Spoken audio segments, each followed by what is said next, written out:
की शुरुआत होती है एक छोटे से गांव गुड़गांवपुर से। ये गांव खास था।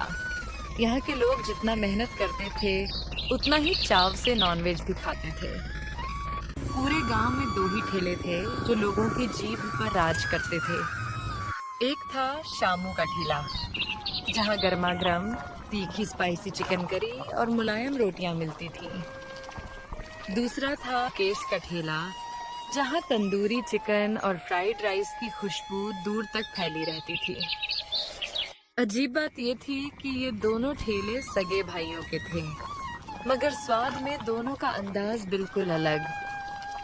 एक दिन शाम को गांव का मशहूर भोजन प्रेमी ग्राहक हरिया शामू के ठेले पर आया।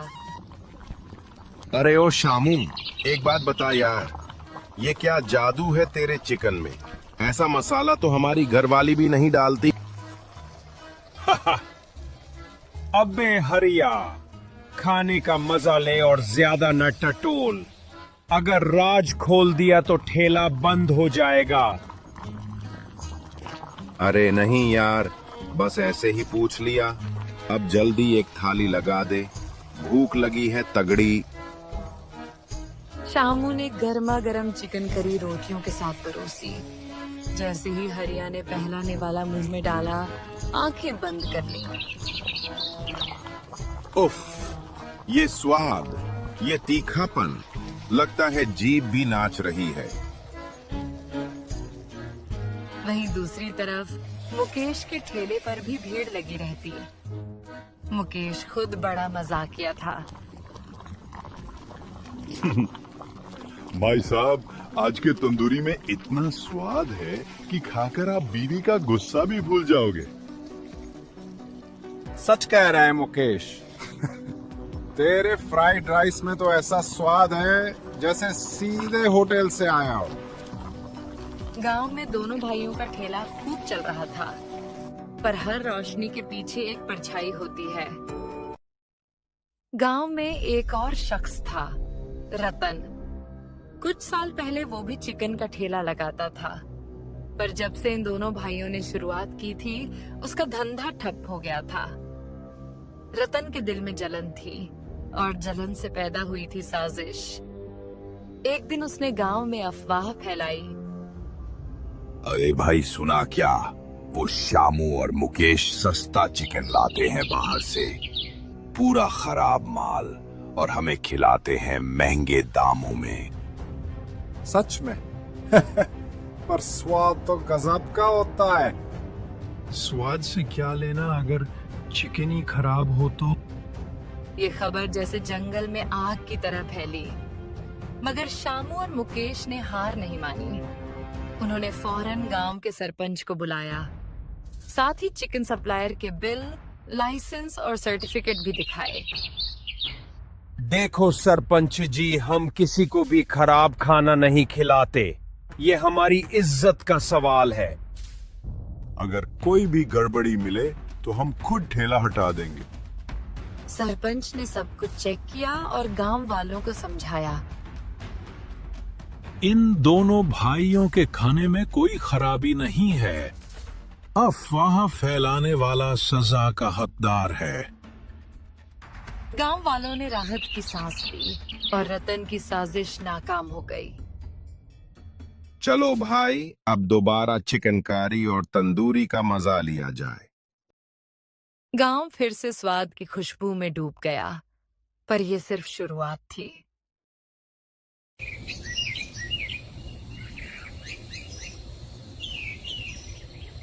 अगले दिन सूरज की पहली किरण के साथ ही शामू और मुकेश दोनों उठ गए।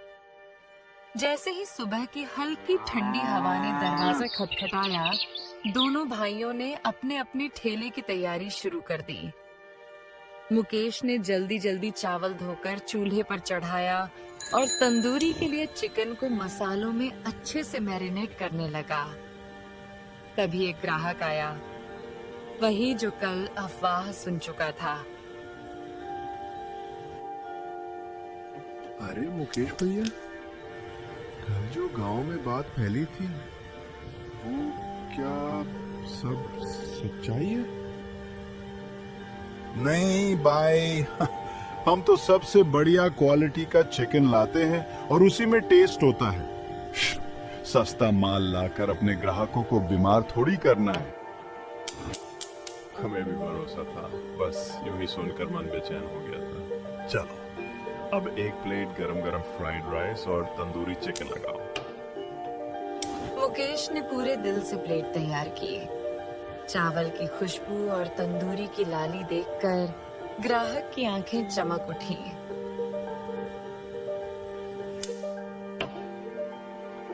भैया सच कहूं, जितना स्वाद तेरे फ्राइड राइस में उतना शहर के होटल में भी नहीं मिलता।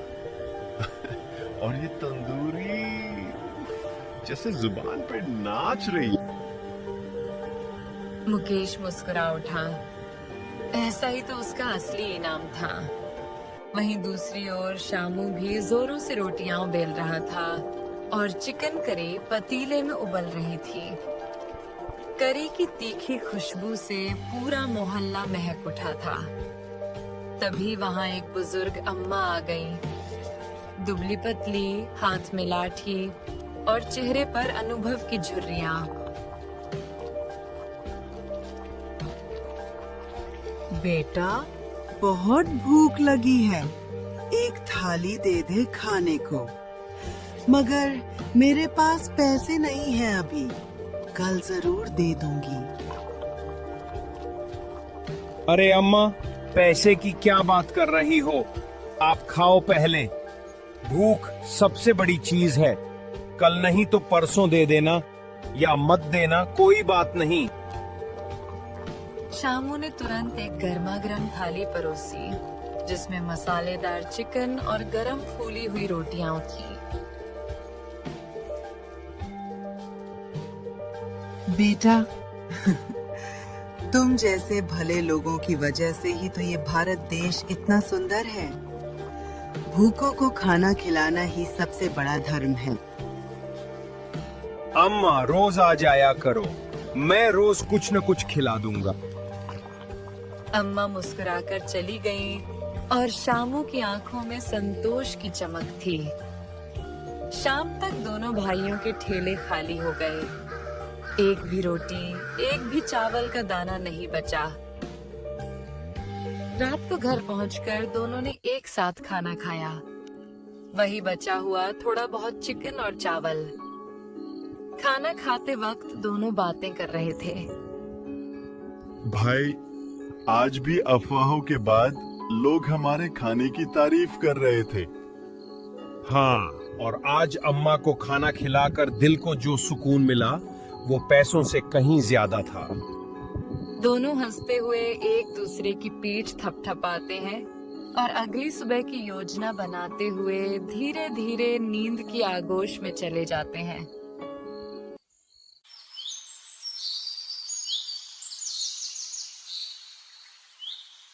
अगले दिन सुबह की ठंडी हवा में शामू और मुकेश रोज की तरह तैयार होकर अपने अपने ठेलों की ओर निकल पड़े। मगर जैसे ही वे चौराहे के पास पहुंचे, उनके कदम रुक गए। जहां कल तक उनके ठेले खड़े थे, वहां अब सन्नाटा था। न कोई भीड़, न खुशबू, न ठेले। अरे भाई, हमारा ठेला कहाँ गया? पास खड़े एक दुकानदार ने बताया। अरे, ग्राम पंचायत के लोगों ने कल रात ही हटा दिया। हाँ, अब यहाँ ठेला लगाने की मनाही है। ये सुनकर दोनों के चेहरे पर चिंता की लकीरें खिंच गईं। बिना समय गंवाए वे गांव के सरपंच के घर पहुंचे। सरपंच जी, हमारा पेट इसी ठेले से चलता है। हाँ, अब हम कहाँ जाएंगे? हम साफ सुथरा और अच्छा खाना बनाते हैं, कोई मिलावट नहीं करते, फिर भी ठेले क्यों बंद कर दिए? सरपंच ने लंबी सांस लेते हुए कहा, अरे भाई, ये मेरा नहीं, सरकार का नियम है। सड़क किनारे या खुले में खाना बेचने की इजाजत अब नहीं है। अगर बेचना है तो होटल या ढाबा खोलो। ये कैसा नियम है? गरीब आदमी ढाबा कैसे खोलेगा? इसमें मैं कुछ नहीं कर सकता। अब तुम ही कोई उपाय सोचो। दोनों भारी मन से गांव के एक पुराने पेड़ के नीचे आकर बैठ गए। कुछ देर चुप्पी रही, फिर शामू की आंखों में चमक आई। क्यों न हम एक छोटा सा ढाबा खोल लें? मैं चिकन करी बनाऊंगा, तुम फ्राइड राइस और तंदूरी संभालना। आइडिया तो अच्छा है, लेकिन ढाबा खोलने के लिए पैसे कहां से लाएंगे?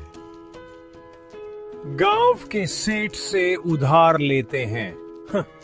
उन्हें हमारा खाना बहुत पसंद है, वो जरूर मदद करेंगे।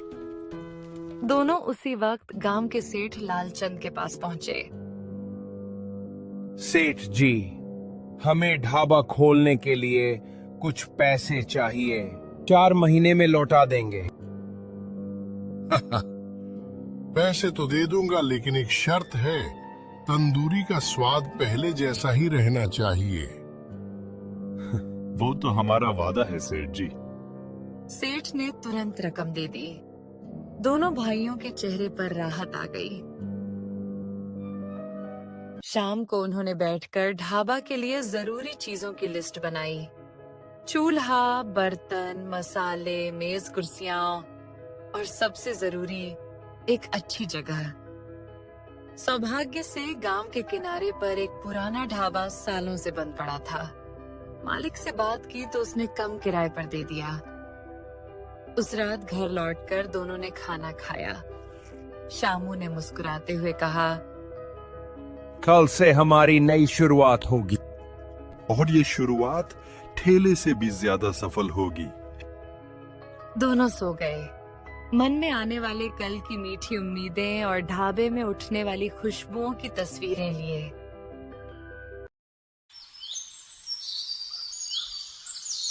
अगली सुबह दोनों भाई शामू और मुकेश नई उम्मीदों के साथ उठे।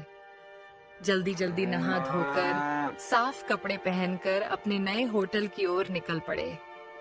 रास्ते में ही वे सोच रहे थे कि आज पहला दिन है, पता नहीं भीड़ आएगी या नहीं।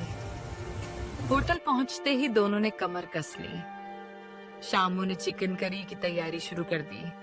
ताजा मसाले पीसे, प्याज टमाटर भूनकर उसमें चिकन डाला। मसालों की खुशबू पूरे होटल में फैलने लगी। उधर मुकेश ने कढ़ाई में तेल गरम करके फ्राइड राइस बनाना शुरू कर दिया और जैसे जैसे पकने की महक फैलती, होटल के आसपास लोग रुकने लगे। पहला ग्राहक आया, गांव का ही रामू। अरे भाई, चिकन की तो गजब खुशबू आ रही है। एक प्लेट चिकन करी और रोटियां दे दो। बस 5 मिनट रुक जा रामू, अभी ताजा ताजा परोसता हूँ। 5 मिनट बाद गर्मा गर्म चिकन करी और फूली हुई रोटियां रामू के सामने थीं। रामू ने पहला निवाला लिया और उसकी आंखें चमक उठी। अरे भाइया, मजा आ गया। ये स्वाद, ये तीखापन, बिल्कुल पहले जैसा, बल्कि और भी बढ़िया। धीरे धीरे भीड़ बढ़ने लगी। गांव में जो भी पहले उनके ठेलों पर आता था, अब सब एक ही जगह पर मिलने लगा। होटल के बाहर हंसी मजाक, प्लेटों की खनक और मसालों की खुशबू का माहौल था। शाम तक हालत यह हो गई कि न एक रोटी बची, न एक दाना चावल। बर्तन खाली, ग्राहक खुश और दोनों भाइयों के चेहरे पर संतोष की मुस्कान। रात को घर आकर दोनों बैठ गए। भाई, सच कहूं तो ठेला बंद होना हमारे लिए वरदान बन गया। अब मुनाफा भी ज्यादा है और हम दोनों एक साथ काम भी करते हैं। हाँ, और सबसे बड़ी बात, अब हमारे ग्राहकों को एक ही जगह पर दोनों का स्वाद मिल जाता है। और सेठ जी की शर्त भी पूरी हो रही है, तंदूरी का स्वाद वही पुराना। देख मुकेश, मेहनत और ईमानदारी कभी बेकार नहीं जाती। और भाईचारा सबसे बड़ी ताकत है।